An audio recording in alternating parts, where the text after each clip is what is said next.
For 230 miles, from the Cotswolds to the North Sea, the Thames flows eastward across England. A unique river serving a unique port, London. In peace or war, the greatest trading centre of the world. For 2,000 years, there has been carried on the ebb and flow of its 70 tidal miles immeasurable wealth. Ships from every part of the world penetrate, according to their draft and tonnage, up towards London, to discharge or pick up cargo, either in the river or in the great docks that line its banks, from Tilbury to Tower Bridge.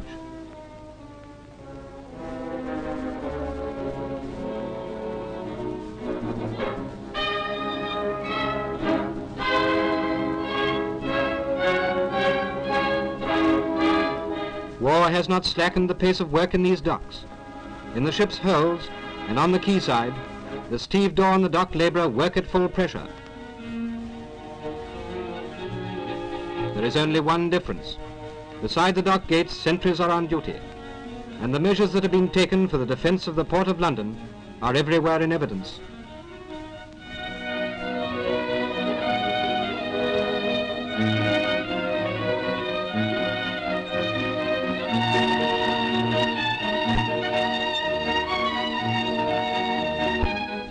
Off Galleon's Reach, miles below Tower Bridge, there run the Royal Docks, King George V, the most up-to-date in the world, the Royal Albert and the Royal Victoria.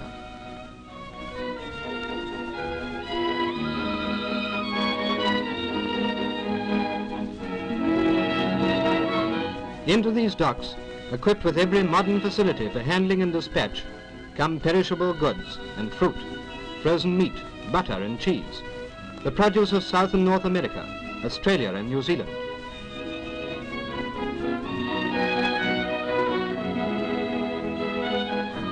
The art of unloading fragile goods, such as these bananas from the West Indies, is as specialized as their cultivation.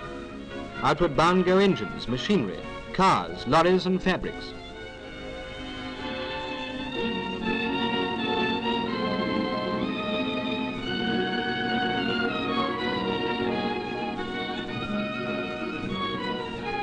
While inward too comes tobacco, which is left here to mature in bond.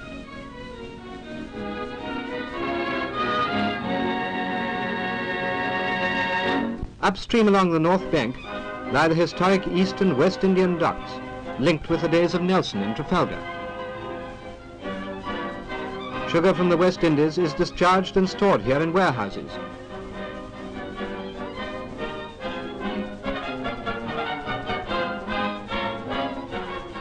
And rum from Jamaica on Rum Quay.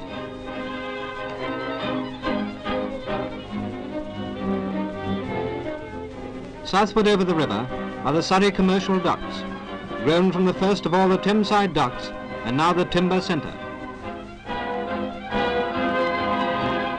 Across on the north bank again are the London docks, storehouses for all the most valuable imports of London. Let us return to the river now. Beyond Blackwell, home of the immortal clipper ships, lies Greenwich. Here up to 200 years ago, the kings of England came to escape from the fatigues of London. Then the Royal Palace was turned into a hospital for old sailors. Now it is partly a naval museum and partly a college for naval officers.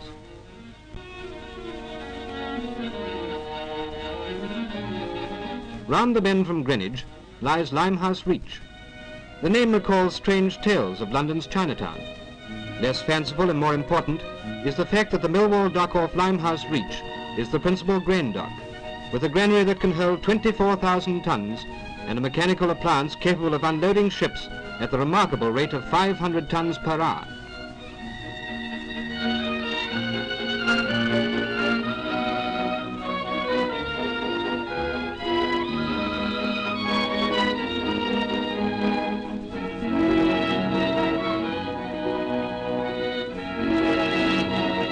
Along the river too, there are dry docks where ships can be overhauled.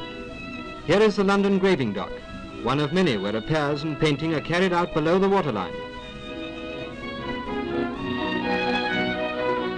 The Londoner's first sight of these ocean-going steamers is in the Pool of London, that section of the Thames which stretches from immediately below London Bridge and is spanned by the Tower Bridge that opens to let tall ships pass into the city. Here under its shadow is the last dock, St. Catherine's,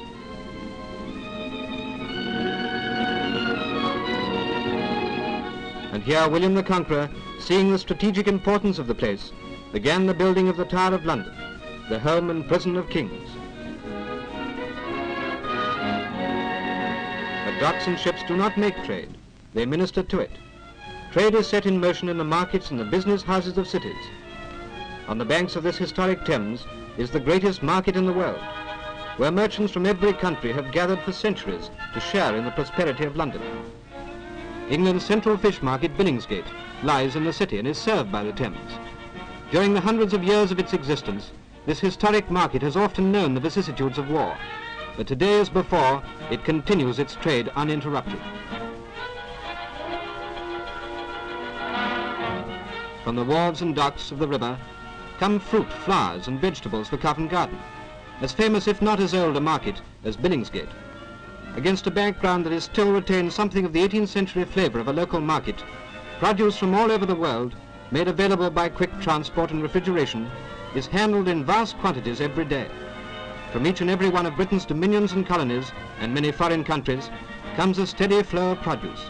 Oranges from South Africa, Spain and Brazil, also pears and plums from South Africa, apples from New Zealand, Australia and Canada, bananas from the West Indies and the Canaries, grapefruit from Palestine and the United States, flowers from the Scilly Isles, lemons from Italy, and 1,001 other fruits and vegetables to fill the marketing baskets of millions of homes.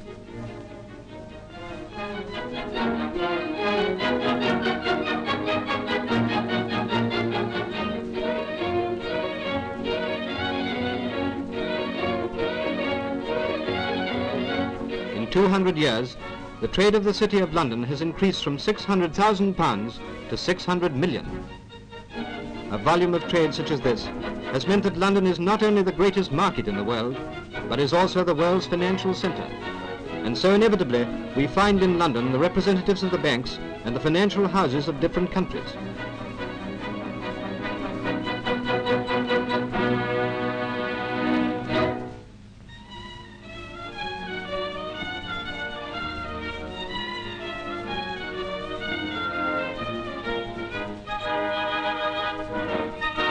The signs of many of London's ancient guilds may still be seen, and although the medieval city companies no longer fulfill all their original functions, they still observe many of their old customs.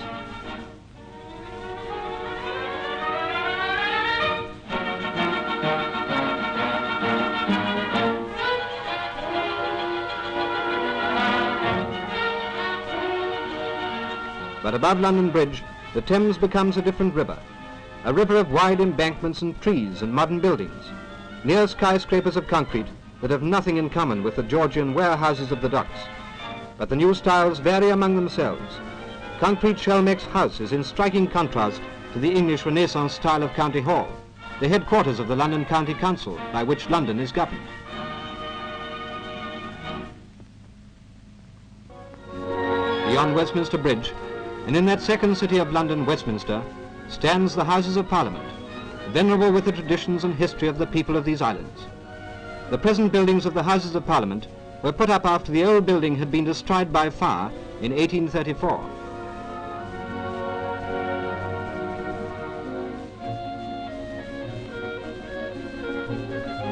In Westminster Abbey, English kings have been crowned and are buried, and the bodies of many famous men lie here too.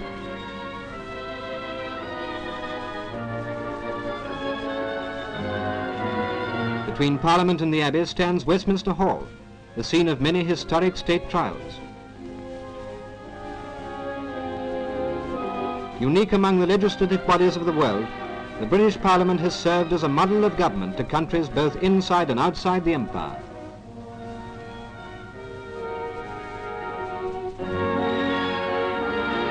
The heritage of English freedom has been fought for and won within the walls of these buildings beside the Thames, on whose waters, too, so much of England's riches have been carried to London.